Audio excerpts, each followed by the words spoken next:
So I have all these hard drives that I have salvaged out of units, laptops and such, and they all work, which is awesome.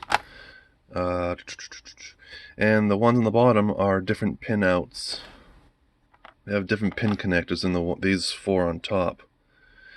And for the longest time I had nothing to read these because I didn't have an external device that could read those. I just had this, which was compatible with those on the bottom.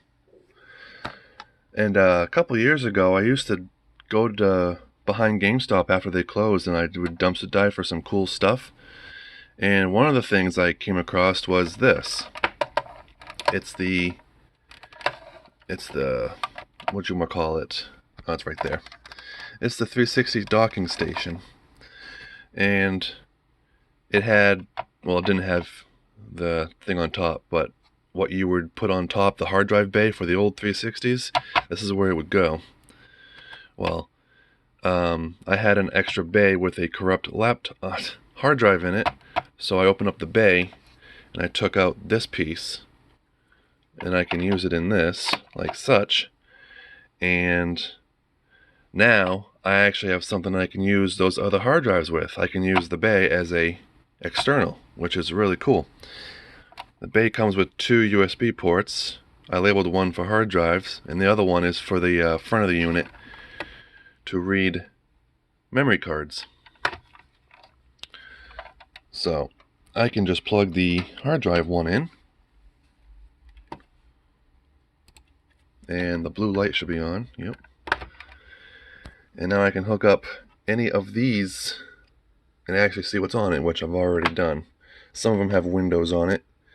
This says PS3 FAT. This is to my first ever PS3. The 80 gig, no, the 60 gig model that was backwards compatible with PS2 media.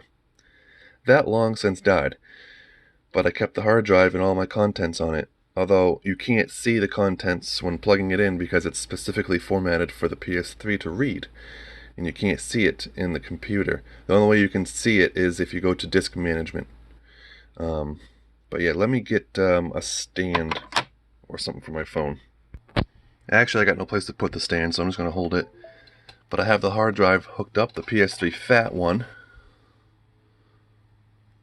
And it is a Seagate. It's a 60 gig model. But as you can see, the computer doesn't see it. That's because, like I said, it's specifically formatted for the PS3 to read, so I have to go to disk management. And it's going to tell me to format it, which I'm not going to, but there it is right there. Not initialized, so. But yeah, that's the PS3 FAT model. So it's kind of cool that I can use it, and I can still actually take this piece off. And if I have an actual Microsoft hard drive, or like it's formatted to see the 360, I could actually just pop this right on top of the 360 without the actual bay, and it would work. But I can still use this as what it was intended for, as the external docking station for 360. But yeah, I'm currently using it as a external for other hard drives, which is pretty sweet. Then I got this one, which it's a 500 gig, and I don't remember where this one came from, but it does have Windows on it.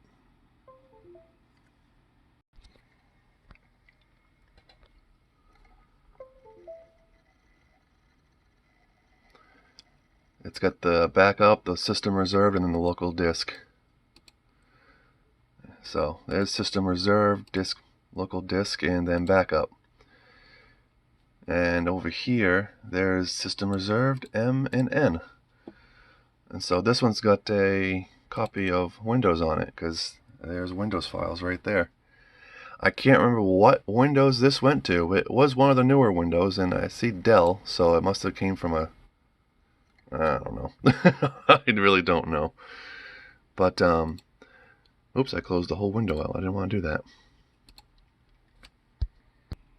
Now I've got two Western Digital 250 gigs here, and one of them is went to the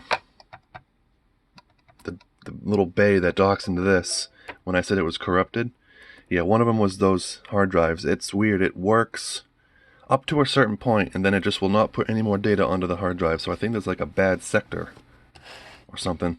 But one of them is to the 360 that was with this in the dumpster, and the other one, I believe it has Windows 7 on it. And that's kind of funny. One of them's a little taller than the other one. I can't remember which one is what, but I'll know when I hook it up.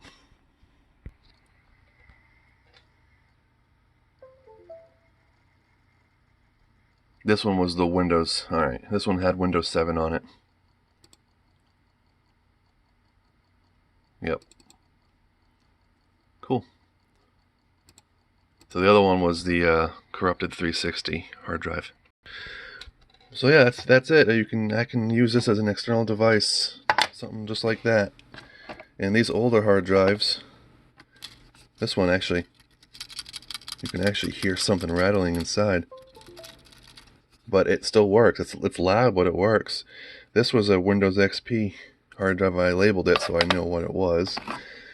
This one's a Seagate 80 gig, much like the 60 gig fat model that I have. But this one's been formatted, so there's nothing on it. Here's an old Hitachi 20 gig. That went to a Windows XP as well, but that one's been formatted. And this one says my name on it. This went to my first ever laptop. It was back in 2007, and it was an Acer laptop. And that laptop only lasted 6 months, and the hard drive, surprisingly, still is still alive, which is a shocker, because I think this one's been through a lot of hell. But I believe it's like an 80 gig. Oh yeah, it's right there, 80 gig. Okay, so yeah. So now I have a external device for those older hard drives, and now I have an external device I can use for the newer kind of hard drives with the different pins on the ends. And these ones, this is just little pin hookups that I can put on. Like, say, this can go to one of these for a different style of hookup. And these, well, goes to one of these. You can do it like that, and you can use it in a laptop that requires this pin connection, which one of my Dell laptops actually has that very same thing. Alright, well, I guess that is that. Later.